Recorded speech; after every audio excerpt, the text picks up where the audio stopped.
Uh, Oke, bolehkah sebelum kita berdoa kita open kamera dulu ya?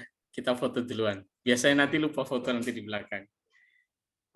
Bisa buka kamera kecuali Pak Erik tadi. Oke, thank you Bu Wid. Bu Hera, apakah memungkinkan open kamera? Saya capture dulu ya. Atau Bu Susan yang capture, Bu Susan? Oke, minta tolong Bu Susan yang capture ya. 1, 2, 3. Oke, satu kali lagi ya. Boleh pakai gaya bebas. 1, 2, 3. Oke, kita berdoa ya. Bapa di surga, kami mengucap syukur karena hidup kami ada di dalam tangan Tuhan. Tuhan memelihara, Tuhan menopang, Tuhan menjaga. Bahkan Tuhan memberkati kehidupan kami di dalam anugerah dan kasih sayang dari Tuhan. Tuhan ajar kami untuk sungguh bersyukur dengan pemberian Tuhan, bahkan harta pemberian Tuhan di dalam kehidupan kami. Kami berdoa supaya Tuhan yang campur tangan, supaya pada malam hari ini sharing boleh menjadi berkat bagi kami, untuk Pak Dendi dan juga Bu Evi. Tuhan berkati mereka supaya mereka juga bisa berbagi dengan kami, dan kami boleh belajar sesuatu pada malam hari ini. Kami berdoa mengingat bahwa setiap orang dikarunia Allah kekayaan dan harta benda dan kuasa untuk menikmatinya, untuk menerima bahagianya, dan untuk bersuka cita dalam jerih payahnya. Itu pun semua adalah karunia dari Allah. Dalam Kristus kami berdoa bersyukur. Amin. Amin. Oke. Pak Dendi dan Bu Rosa, bisa langsung saja kita bincang-bincang santai saja pada malam hari ini, bicara sesuai dengan tema yang sudah di-sharingkan ya, hidup bahagia vs hidup kaya gitu ya. Sebelum masuk ke pembicaraannya, saya sempat berpikir waktu lihat tema ya, hidup bahagia dan hidup kaya. Apakah berarti yang kaya nggak bisa bahagia gitu ya?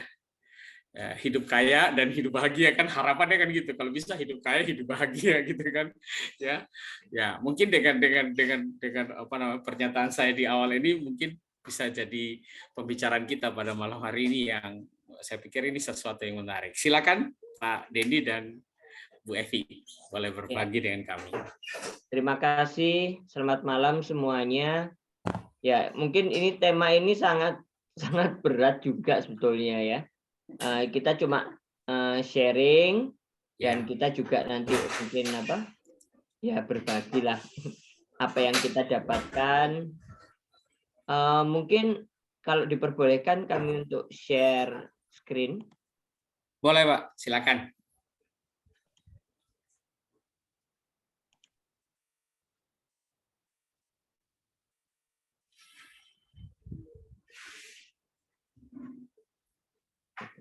Terlihat ya? Jelas.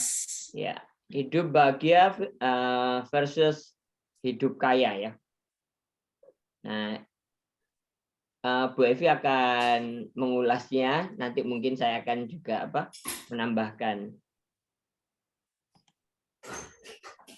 Baik Bapak Ibu semuanya, selamat malam. Terima kasih hari ini kita diberi kesempatan untuk sharing. Tema ini sangat berat memang bagi saya, bagi kami berdua, karena hidup bahagia versus hidup kaya. Tadi Pak Ami sudah bilang bahwa kalau bisa kita ini ya kaya ya bahagia. Itu harapan kita sebagai manusia gitu ya. Saya tadi itu sempat mencari ayat yang mendasari tema kita pada malam hari ini. Saya ketemu ada 3, 1 Petrus 4 ayat yang ke-14, Mazmur 119 ayat yang kedua, lalu yang terakhir Mazmur 37 ayat yang ke-4. Mudah-mudahan ayat ini bisa memberikan semacam pencerahan ataupun wawasan bagi kita semuanya. Apa sih sebenarnya yang dinamakan bahagia itu apa begitu? Apakah kebahagiaan itu kita terus-menerus tanpa kekurangan, kita selalu bersukacita ataukah bagaimana? Mungkin nanti ayat ini bisa membuka wawasan kita semuanya. Saya juga atas nama pribadi juga terus belajar untuk memahami firman Tuhan ini. Berbahagialah kamu jika kamu dinista karena nama Kristus, sebab roh kemuliaan yaitu roh Allah ada padamu. Itu ada salah, jadi kamu titik itu salah ketik gitu ya Bapak Ibu. Lalu yang kedua Mazmur 119, berbahagialah orang yang memegang peringatan-peringatannya, yang mencari Dia dengan segenap hati. Lalu yang terakhir Mazmur 37 ayat yang keempat, dan bergembiralah karena Tuhan, maka Ia akan memberikan kepadamu apa yang diinginkan hatimu. Saya mencoba untuk mencari sebenarnya bahagia itu apa sih? Apakah ketika saya mendapatkan prestasi, ataukah ketika anak-anak itu sukses, ataukah saya mendapatkan kelimpahan kekayaan, ataukah saya berhasil terhadap sesuatu. Ternyata di ayat ini saya dicelikkan bahwa bergembiralah karena Tuhan, maka Ia akan memberikan kepadamu apa yang diinginkan hatimu.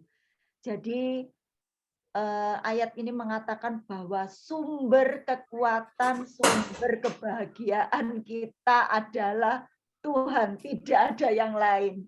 Jadi Bapak Ibu yang terkasih, ayat ini juga menguatkan saya bahwa ketika kita mengalami segala pencobaan apapun, segala di dalam hidup kita, mungkin kalau kita mau melakukan sebuah perjalanan begitu, tidak ada yang mulus. Kalaupun kita ingin supaya setiap perjalanan kita itu baik-baik saja, tidak ada persoalan, anak-anak dalam keadaan baik, pekerjaan baik, keuangan lancar begitu ya. Cuman di sini saya diingatkan bahwa ternyata bahagia itu tidak semudah yang saya pikirkan. Setiap orang tentu saja ingin memiliki kehidupan yang bahagia dan dipenuhi sukacita. Namun untuk mendapatkannya tentu tidaklah mudah. Terlebih setiap manusia akan mengalami pencobaan dan pergumulan di setiap langkah hidupnya. Termasuk dengan kami, Bapak Ibu. Kami menjalani kehidupan rumah tangga, tidak mengalami begitu saja kemulusan yang kita alami dari 0 tahun kita berumah tangga sampai dengan sekarang, usia yang sudah masuk ke kepala 5, dan itu tidak mudah untuk mengalami itu. Tapi kami mencoba bahwa kalau Tuhan saja sudah memberikan hidupnya untuk kita, untuk kebahagiaan kita, apakah kita menyia-nyiakan yang sudah diberikan Tuhan itu pada kita? Istilah bahagia memiliki perspektif yang sangat luas. Tadi di awal saya mengatakan bahwa dibandingkan kata bahagia hanya karena mendapat sesuatu saja, itu konotasi kita sebagai manusia. Dengan pencapaian prestasi di dalam pekerjaan, pencapaian anak-anak yang luar biasa, suami, kehidupan keuangan yang baik-baik saja juga. Tetapi ternyata sebagai orang percaya, kebahagiaan tertinggi adalah ketika kita mencapai puncak kedewasaan rohani sehingga benar-benar dekat dengan Tuhan. Saya sedikit sharing Bapak Ibu. Ketika saya memasuki usia 50 ya. Kebetulan sekarang saya sudah 50 lebih. 50 kepala 5 itu di dalam setiap pekerjaan, terutama di dalam pekerjaan ini, ataupun ketika saya berkomunikasi dengan orang lain. Kalau dulu nih saya ini seperti apa ya, kayak menggebu begitu, seperti ingin menang sendiri istilahnya begitu dah. Seperti ingin menang sendiri. Apa yang saya katakan harus orang itu percaya, harus orang itu istilahnya harus didengarkan. Tetapi semakin ke sini saya merasakan kata yang sering saya pergunakan adalah ya sudahlah. Nah, itu. Mungkin itu kalau di dalam kata sinonimnya adalah ikhlas begitu ya. Jadi apapun saya itu sekarang sudah tidak mau untuk berdebat. Berdebat itu dalam arti tidak memaksakan kehendak begitu. Jadi saya mesti ya sudahlah. Berarti setiap orang punya pemikiran masing-masing, setiap orang punya talentanya masing-masing. Dan itu saya kembalikan lagi kepada diri saya. Dan ketika saya menggunakan kata ya sudahlah begitu, saya toh juga merasa bahagia. Saya tidak merasa mendendam, saya tidak perlu sakit hati ataupun apa. Oh, awas nih ya. Nah, begitu. Ya sudahlah begitu. Karena bagi saya, oh ternyata bahagia itu sebenarnya sederhana kok. Ketika kita mampu untuk memahami orang lain, ketika kita mampu mendengar orang lain, ketika kita mampu menjadi curhatan orang lain, ketika kita mampu berbagi kepada orang lain. Kalaupun misalnya kita diberi kekurangan, kekurangan itu bukan menjadi penghalang, tetapi itu menjadi kekuatan yang besar untuk kita juga tetap berbagi ke orang lain. Berbagi dalam hal apa? Dalam hal perhatian, dalam hal memakai telinga untuk mendengarkan orang lain. Nah, sekarang pertanyaannya adalah, apakah setiap dari kita sudah merasakan hidup bahagia? Itu yang pertama. Yang kedua, apakah kita masih bisa bersyukur ketika pencobaan datang di luar kemampuan kita? Mengucap kata syukur itu memang sangat-sangat dibutuhkan ini tenaga dan energi yang luar biasa. Ketika kita tidak mampu lagi menghadapi sebuah persoalan, kita taruh di dalam tangan Tuhan, lalu kita mencoba untuk, ya sudahlah Tuhan, saya sudah melakukan bagian saya. Nah, itu kebahagiaan yang sekarang ini saya rasakan, Bapak Ibu. Jadi bukan, kalau dulu di dalam pencapaian prestasi itu sangat bahagia, saya sangat bersuka cita, mungkin lebih karena ini, karena itu, karena ini. Tetapi ternyata bahagia itu bagi saya pribadi, nanti tidak tahu Pak Dendi ya, mau menambahkan Pak Dendi itu bagaimana nanti bahagianya, apakah dekat dengan saya atau bagaimana. Nah, bahagia bagi saya menjadi titik bahwa, oh iya, ternyata dekat dengan Tuhan itu semakin menjadikan saya bahagia. Kita ini ada kebiasaan berdoa ketika kita mau tidur, berdoa bersama, dan kita biasa gantian begitu, doa malam. Dan ketika saya kadang ada skip nih, nggak tahu karena kecapean, lalu yang di satu sudah tidur, lalu ternyata saya juga kena penyakit malas begitu ya.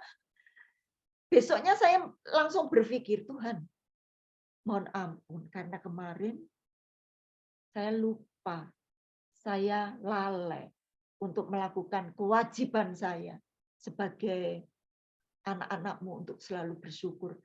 Itu rasanya ada yang kurang. Iya ya. Kemarin saya enggak omong-omong nih sama Tuhan. Jadi itu menjadi sentilan bagi saya bahwa yuk nih omong-omong sama Tuhan. Ada durasi 24 jam, lalu hanya menyempatkan beberapa menit saja untuk berkomunikasi dengan Tuhan, masa kita tidak mau begitu ya, masa kamu ini kok susah amat begitu. Nah, Bapak Ibu, inilah yang saya rasakan tentang sebuah kebahagiaan bagi saya. Makanya kadang-kadang saya itu sering mengatakan kepada orang lain, apakah itu kepada orang-orang yang seiman ataukah kepada orang-orang yang tidak seiman dengan saya. Ketika saya memberikan ucapan apapun, mesti saya bumbui di sana sukacita melimpah begitu. Jadi saya sangat senang dengan kata-kata itu, diberikan sukacita, kebahagiaan yang melimpah. Nah, mungkin itu saja yang bisa saya sampaikan. Mungkin nanti Pak Dendi bisa menambahkan, nanti kita saling melengkapi. Terima kasih. Oke, sebelum nanti tanya jawab dan kita mungkin juga akan sharing, saya juga berpikirnya begini, bahwa sebetulnya kebahagiaan itu kalau kita ngomong secara nurani. Kalau saya sih ngomongnya, karena saya orang seni, ngomongnya paling tidak itu mesti menyinggung sedikit kata rasa roso. Nah, wiroso. Jadi mungkin itu kalau kita secara rohani, sebetulnya itu kan rohani, sebetulnya rasa itu adalah rohani kita, rohani yang hidup di dalam setiap diri manusia. Nah, kata bahagia itu justru yang didapatkan oleh Bu Evi yang terakhir tadi itu. Kalau menurut saya ya, menurut saya bahwa ada sukacita penuh, ya. Nah itu kalau dibilang tadi bahwa sesuai temanya, makanya tema ini sangat berat bagi saya pribadi juga dan juga bagi kami, karena sebetulnya kaya itu dalam artian yang bagaimana, ya. Harafiah, kalau mungkin orang umum mengatakan bahwa kaya itu berupa material, tapi kalau kami di sini bahwa kaya itu adalah seperti tadi bahagia, ya bahagia ini tidak bisa dipisahkan sebetulnya, karena selalu saling bergesekan. Bahagia itu timbul, rasa sukacita itu timbul, itu karena kita sudah mendapatkan hal yang kaya gitu. Nah, ini ayat yang mendasari dari 1 Timotius 17 sampai ke 19. Peringatkanlah kepada orang-orang kaya di dunia, ini secara harafiah ya, agar mereka jangan tinggi hati dan jangan berharap pada sesuatu yang tak tentu seperti kekayaan, melainkan pada Allah yang dalam kekayaannya memberikan kepada kita segala sesuatu untuk dinikmati. Ya, mungkin garis bawahnya adalah dinikmati, bahwa kekayaan itu adalah untuk dinikmati. Ayat yang ke-18, peringatkanlah agar mereka itu berbuat baik, menjadi kaya dalam kebajikan, suka memberi dan berbagi. Jadi kalau tadi ada hubungannya dengan kebahagiaan, tentu ini memang sangat bertolak belakang sekali. Nah, tetapi di ayat 18 ini malah justru diperingatkanlah agar mereka itu berbuat baik. Dan dengan demikian mengumpulkan suatu harta sebagai dasar yang baik bagi dirinya di waktu yang akan datang untuk mencapai hidup yang sebenarnya. Untuk mengalami kelimpahan dari Allah, kita hanya diminta untuk taat dan percaya. Jika kita semua percaya bahwa Allah di surga sangat kaya, maka tidak ada alasan untuk takut atau khawatir, bahkan gelisah akan masalah yang kita hadapi, terlebih tentang harta atau kekayaan. Ya, mungkin nanti Bu Evi akan jabarkan lagi ya. Saya akan menggarisbawahinya bahwa kalau kita secara material, ya kita ngomongnya adalah kekayaan, harta. Tetapi kalau kaya ya seperti Tuhan sudah memberikan kepada kita tentang kepercayaan itu untuk taat.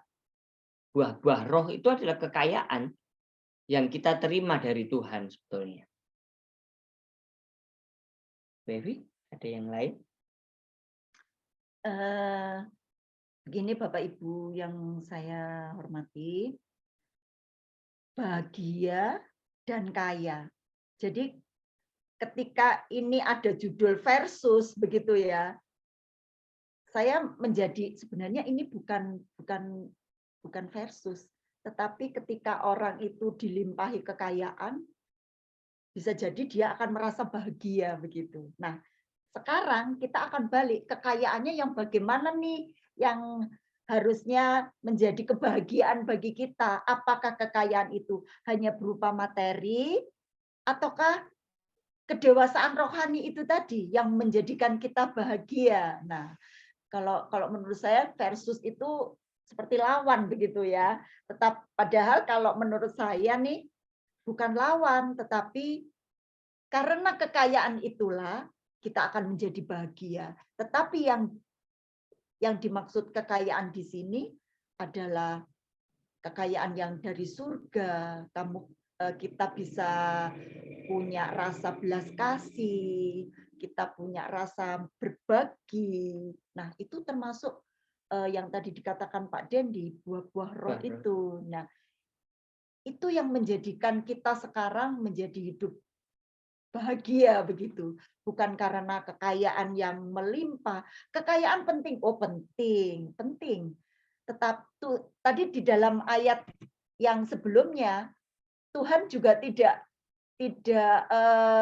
melarang kita untuk mencari harta, tetapi hendaknya harta itu bisa menjadikan kita menjadi orang-orang yang berbuat baik, suka memberi seperti yang tertera pada ayat yang ke-18.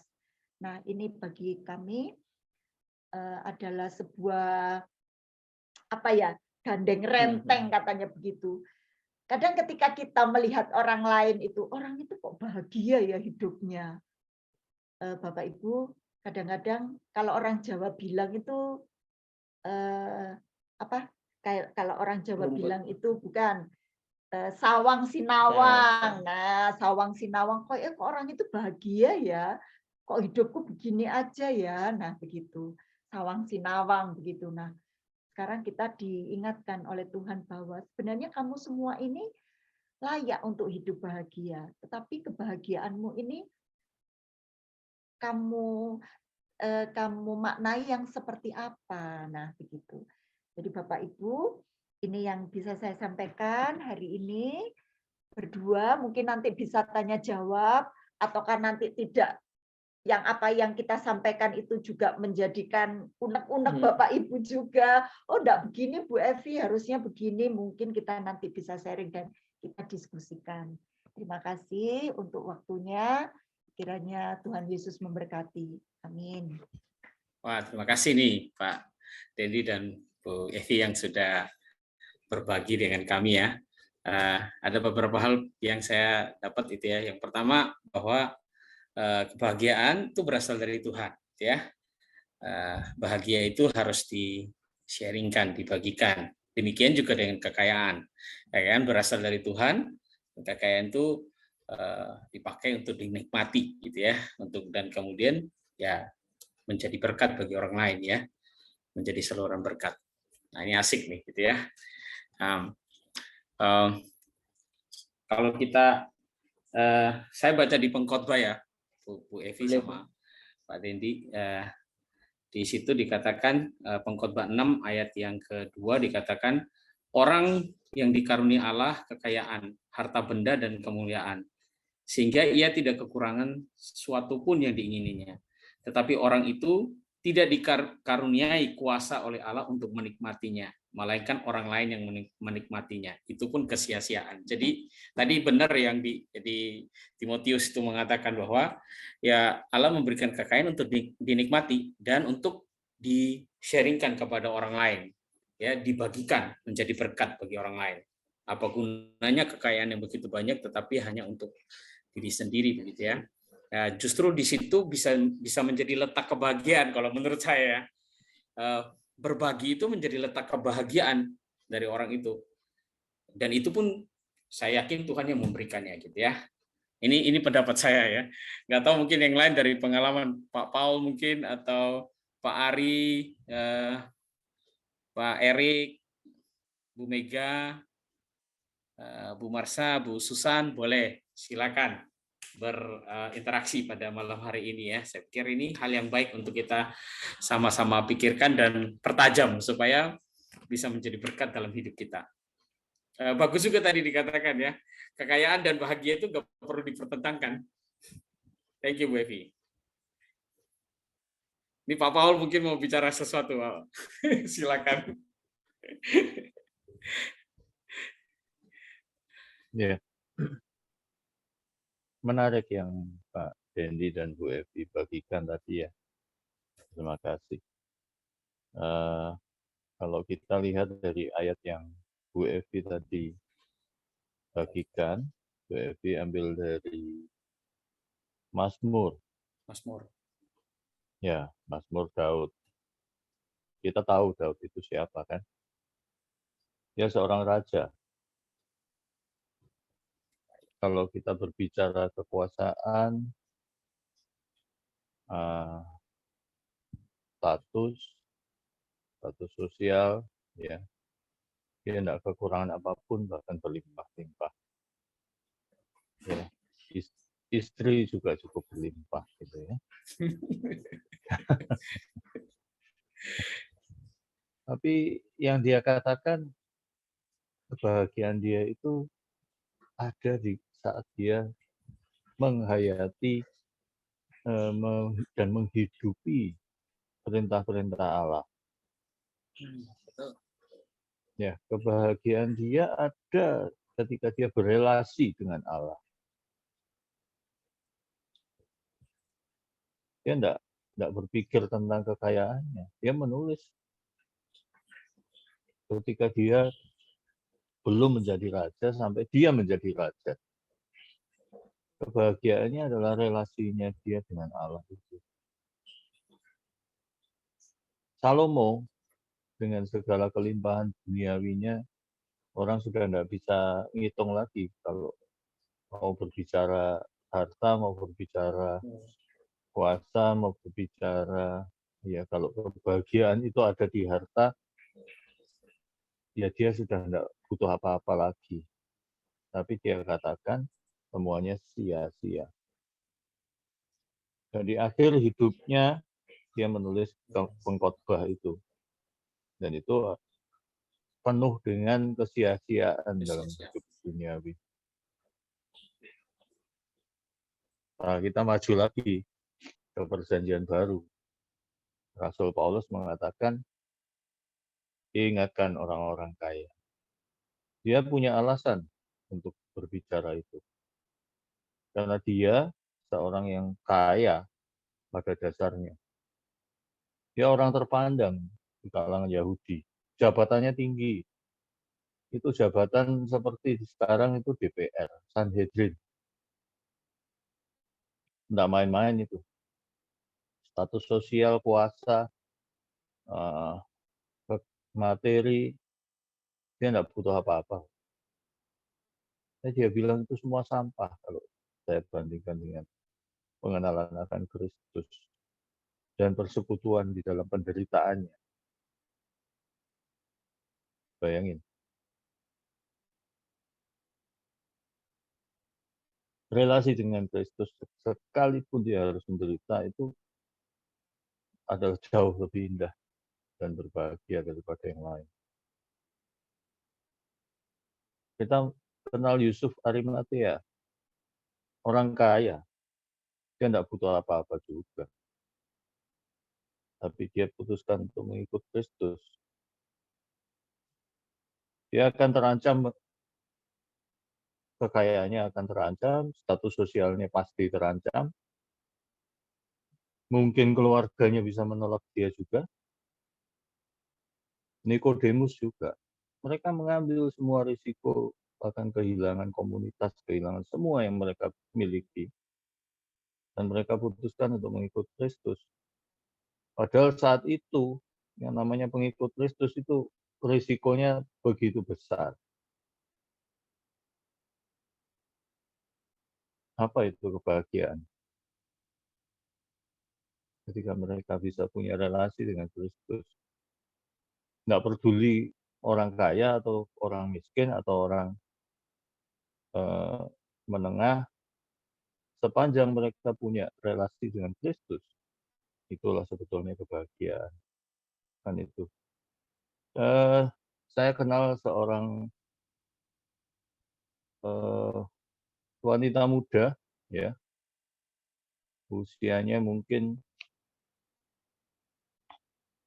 sekitar usianya Flo mungkin ya.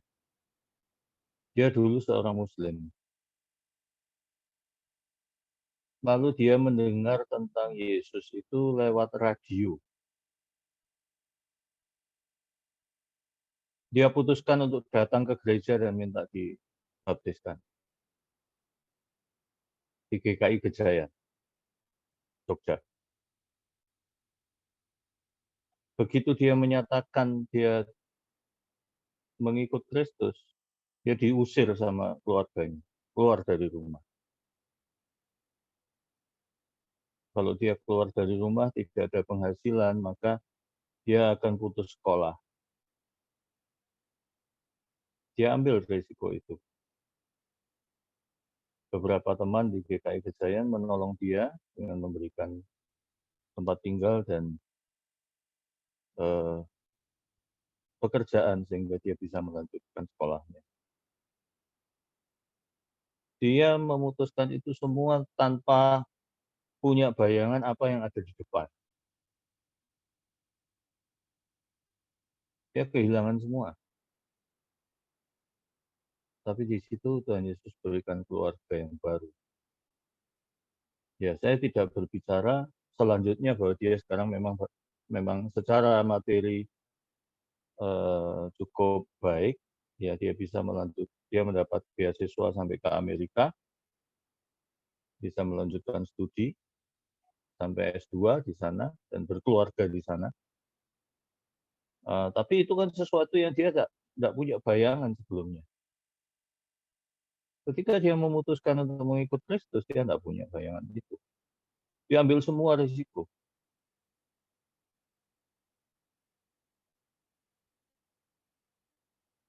Ya, jadi saya pikir kalau kita berbicara kebahagiaan,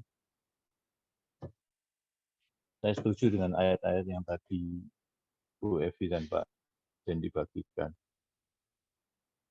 Terima kasih. Thank you, Pak Paul. Tambah satu lagi, Pak Paul. Sakeus, Pak. Ya, Iya, itu salah satu contoh yang luar biasa juga itu. Iya, dia buang semua, dia relakan Betul. hartanya Benar. untuk mengganti rugi, ya. Iya. Yang penting dia mendapatkan Kristus. Iya. Betul itu. Wah, kesaksiannya juga dari Pak Paul ini bagus banget. Tambah komplit, Pak. Iya. Nah, saya yakin sebenarnya kebahagiaan waktu yang tadi yang memutuskan dari Muslim kemudian jadi Kristen gitu ya. Di tengah situasi yang sulit itu, saya yakin Tuhan memberikan dia kebahagiaan yang itu nggak bisa diganti dengan semua yang sudah habis itu, semua yang hilang. Saya sih yakin itu. Sehingga dia mampu melewati semuanya itu bersama dengan Tuhan. Karena kebahagiaan kalau Tuhan taruh di dalam hidup kita, hati kita ketika kita mengenal, punya relasi, itu nggak bisa diambil, nggak bisa direbut oleh siapapun. Itu hal yang indah. Thank you, Bapak. Yang lain, mungkin ada yang mau berbagi? Bu Susan, Bu Mega, silakan Bu Mega. Wah, mau ngomong, silakan Bu Mega. Saya jadi ingat teman saya bilang seperti ini, yang tentang bahagia, itu kan sebenarnya juga sukacita penuh tadi seperti Pak Dendi bilang. Terus teman saya bilang gini, yang dia cerita tentang pertemuan Tuhan Yesus dengan perempuan Samaria yang di sumur, itu yang dibilang perempuan Samaria itu kan dia bilang tidak punya suami, yang sekarang ini juga bukan suamimu gitu kan. Perempuan itu kan tidak puas dengan seorang laki-laki gitu kan. Tapi dan dia ingat Tuhan Yesus bilang itu, Tuhan memberikan air hidup. Itu yang memuaskan dia, dan itu bisa terus-menerus sampai kepada hidup yang kekal. Tuhan kasih air hidup itu. Jadi kepuasan itu memang ada di dalam Tuhan Yesus.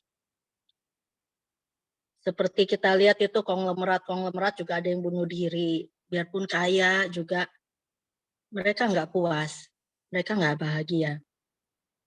Jadi saya setuju dengan Bu Evi tadi bilang bahagia itu memang ada di dalam Tuhan Yesus aja. Dan untuk yang tentang hidup kaya itu yang dari Pak Dendi itu,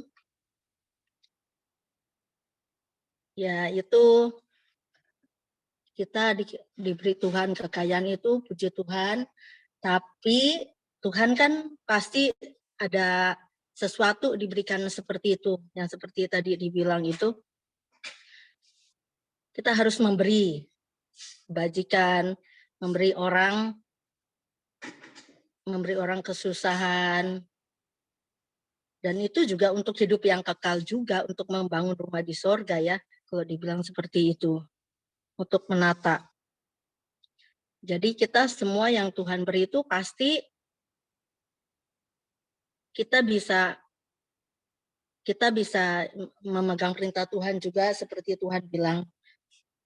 Misalnya ada orang kesusahan, tapi kita seperti orang apa ya yang dibilang, ada orang telanjang, ya kita harus kasih, jangan ngomong tok gitu kan, seperti itu. Dan itu ada upahnya, hidup yang kekal. Seperti itu sih. Dan ya saya ingat sih, orang kalau kita terima dari Tuhan, kita juga harus kasih ke orang. Jadi hitungannya terima kasih sih.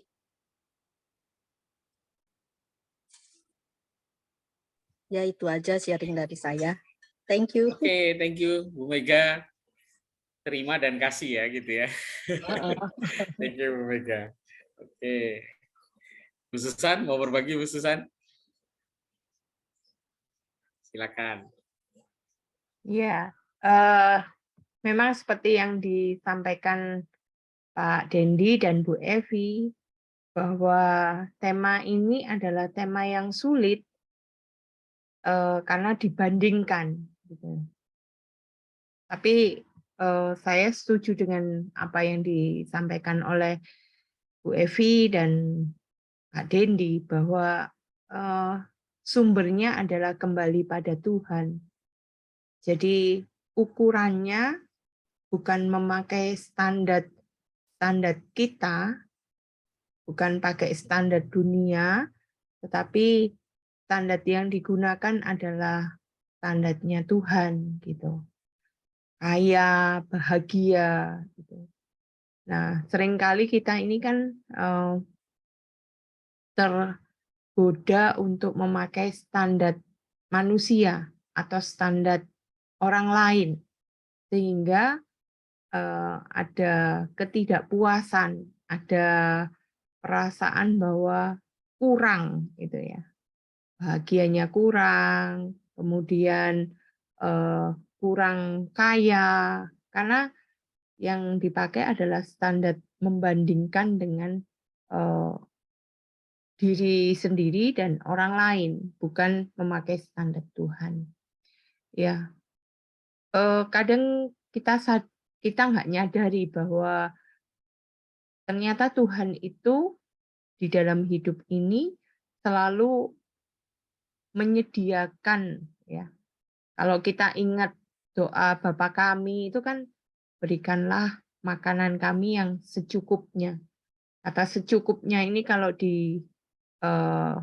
dikaitkan dengan tema hari ini, itu menarik bahwa bukan kaya yang seperti apa, tetapi secukupnya gitu. Nah, ini yang seringkali juga harus kita pahami gitu. Ayat-ayat tadi yang disampaikan oleh Bu Evi, Pak Dendi, juga Sakeus tadi yang di perumpamaan tentang kehidupan seorang yang kaya, itu kan karena tidak melihat pada secukupnya apa yang jadi standarnya Tuhan gitu. Tapi memakai standar dunia, standar diri sendiri. Tetapi ketika seseorang mengalami pembaruan hidup di dalam kehidupan ini dan dia mengalami sukacita dari Tuhan, maka berbeda sudut pandangnya. Karena kalau bicara perbandingan ini kan relatif, ya. Jadi relatif. Pak Dendi, Bu Evi ini kalau dibilang bahagia dan kaya pasti gitu ya. Tapi sudut pandang apa, kacamata apa gitu. Nah, sama dengan orang lain gitu. Ketika kita melihat seseorang yang sedang dalam kesusahan gitu, kita melihat orang itu mungkin nggak bahagia, tapi sudut pandangnya kembali mana yang kita pakai gitu.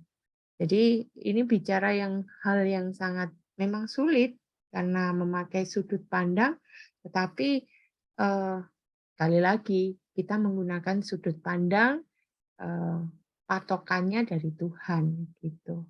Tambahan dari saya. Oke, terima kasih Bu Susan.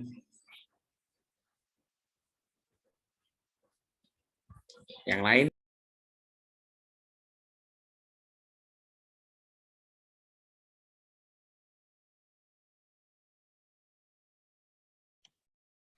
Ya, mungkin saya mau menambahkan, Pak. Saya ini kan penggemarnya ini Pak Menteri PUPR ya. Saya itu sering mendengarkan beliau kalau berbicara begitu. Statement-statementnya itu sangat, saya kok seneng ya begitu. Saya kembalikan ke diri saya sendiri.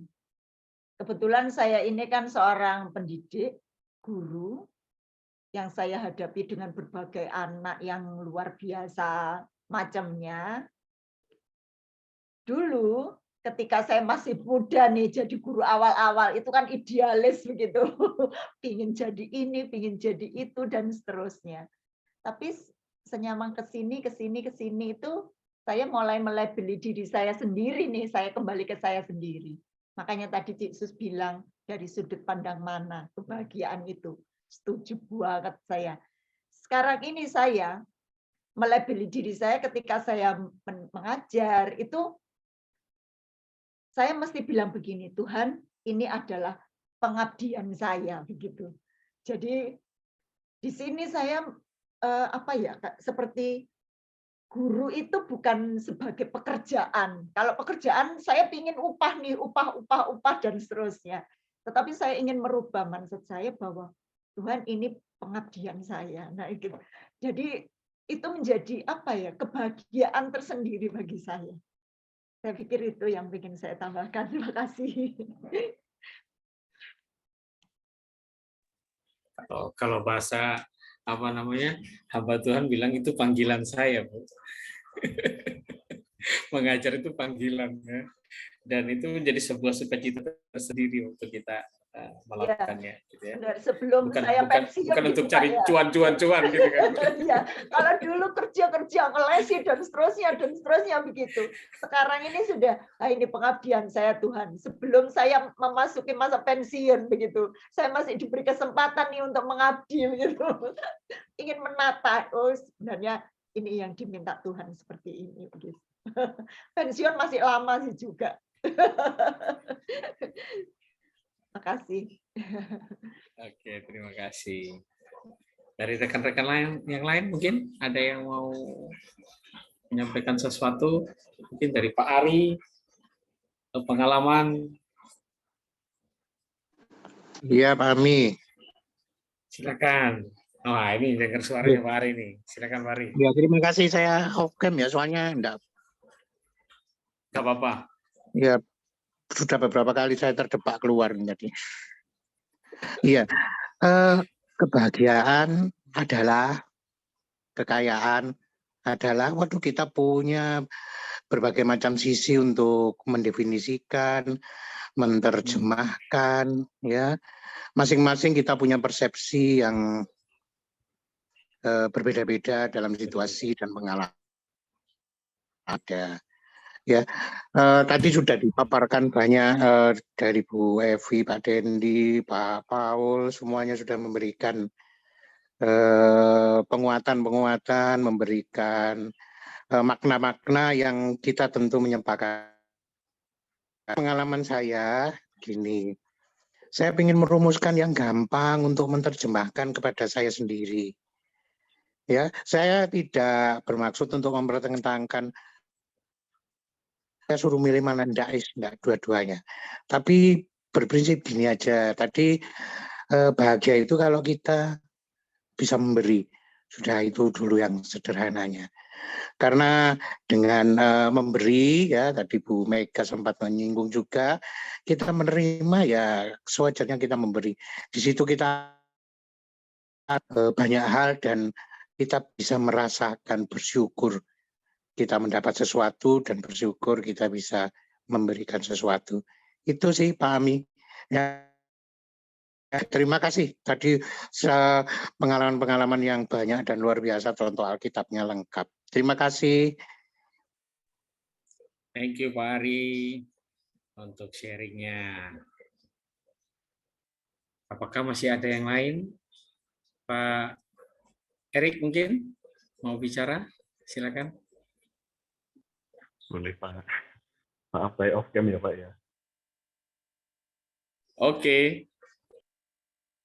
Iya, saya tertarik tadi Pak Dendi di waktu memberikan statement tentang kroso bagi orang Jawa. Kita juga mengenal istilah spiritualitas, gitu ya. Dan menurut saya ini subjektif ya. Rasa dan spiritualitas itu hal yang sangat dekat. Kenapa? Karena spiritualitas itu adalah hal yang tidak nampak dari apa yang kemudian bisa diwujud nyatakan. Gitu.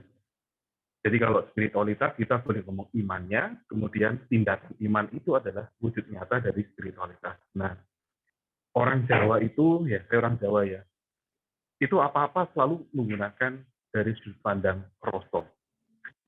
Ketika kita berbicara tentang rasa, maka rasa itu sifatnya tidak terbatas. Oleh karena itulah kemudian saya menghubungkan dengan yang disampaikan oleh Bu Evi tentang Bu Evi merasa bahagia jika bisa memberikan atau memberi kepada orang lain. Lalu tadi disambut dengan si Susan, dengan Pak Paul dan rekan-rekan yang lain. Maka saya memiliki sebuah kesimpulan ketika saya mendengarkan Bapak Ibu tadi, menarik sekali ya. Kalau saya memilih untuk hidup kaya akan kebahagiaan. Caranya bagaimana? Ya, kita menikmati segala sesuatu yang Tuhan izinkan terjadi dalam hidup kita. Kalau diberkati dengan kekayaan atau harta yang luar biasa, itu adalah berkat. Nah, rasa yang akan kita sampaikan, yang diwujud nyatakan dalam hidup itu seperti apa, itu akan menunjukkan spiritualitas diri kita seperti apa dalam memahami harta itu sendiri. Kalau kita memberi banyak nih, tapi kita masih ada gini, waduh, aku kebanyakan memberinya, berarti dia belum bahagia. Nah, oleh karena itu, kaya akan kebahagiaan itu adalah proses yang akan terus saya lakukan. Ini salah satu materi yang nanti tanggal 24 itu kan saya bawakan. Ini bocoran dulu. Kira-kira begitu Pak Ami, kalau saya memahami tema ini. Jadi saya gabungkan saja antara kaya dan bahagia itu. Terima kasih. Iya, terima kasih. Kalau yang Pak Erik sampaikan tadi itu juga dengan yang dikatakan pokok tadi yang saya baca ya, bahwa ya kekayaan itu karunia dari Tuhan gitu ya. Tapi kalau dia tidak berikan karunia untuk menikmati, nah sia-sialah gitu ya. Itu sesuatu yang sia-sia gitu ya. Di bagian lain Alkitab mengatakan bahwa di Pengkhotbah juga gitu ya, Tuhan memberikan kekayaan, itu karunia Tuhan, dan Tuhan memberikan kepada mereka untuk karunia untuk menikmatinya dan berbagi dengan orang lain. Itu pun anugerah dari Tuhan. Nah, itu sebenarnya jadi asik sih ngomong hari ini ya. Tidak, maksudnya antara kekayaan dengan kebahagiaan itu bukan sesuatu yang memang perlu tidak harus dipertentangkan ya. Walaupun di bagian lain Alkitab juga dengan tegas menekankan tentang berkaitan dengan kekayaan gitu ya. Tuhan juga tegas bicara gitu ya. Karena ada banyak orang yang kemudian karena kekayaan, ingin cepat kaya dan sebagainya, mereka menderita ya. Istilahnya itu membuat hidup mereka menderita gitu ya. Padahal firman Tuhan bilang Tuhan memberkati kita waktu kita tidur. Nah, itu indahnya kita ketika kita menjadi anak Tuhan begitu kan. Nah, saya pikir ini hal yang baik gitu ya. Adakah lagi Bapak Ibu yang mau berbagi? Kalau nggak ada, saya minta Bu Evi atau Pak Dendi kasih kata penutup ya, closing statement. Ya, silakan untuk pembicaraan kita malam hari ini. Silakan. Wah, aku sih Pak.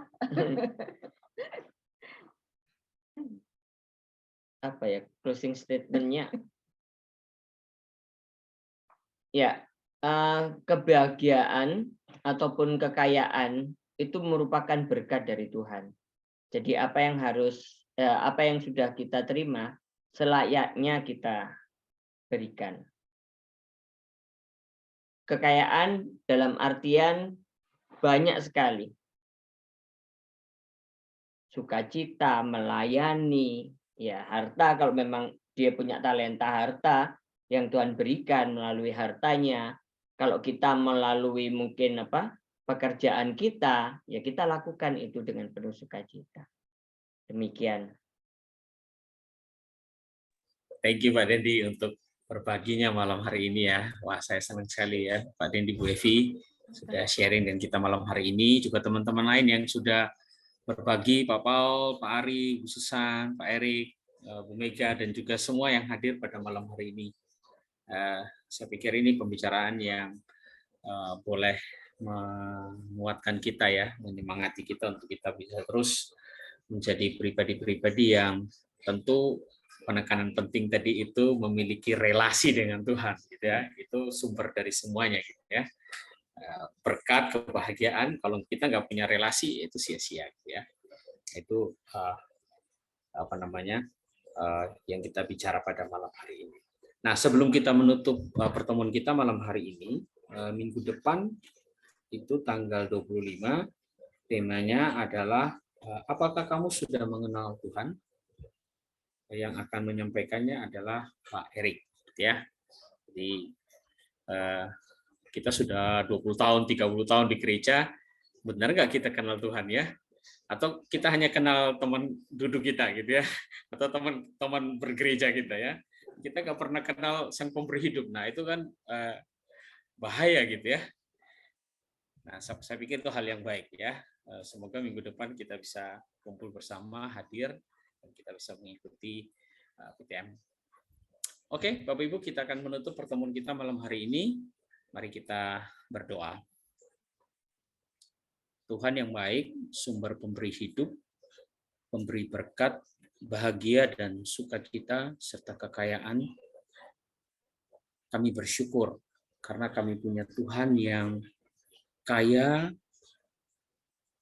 yang bisa memberkati kami dengan berbagai bentuk yang Tuhan berikan kepada kami.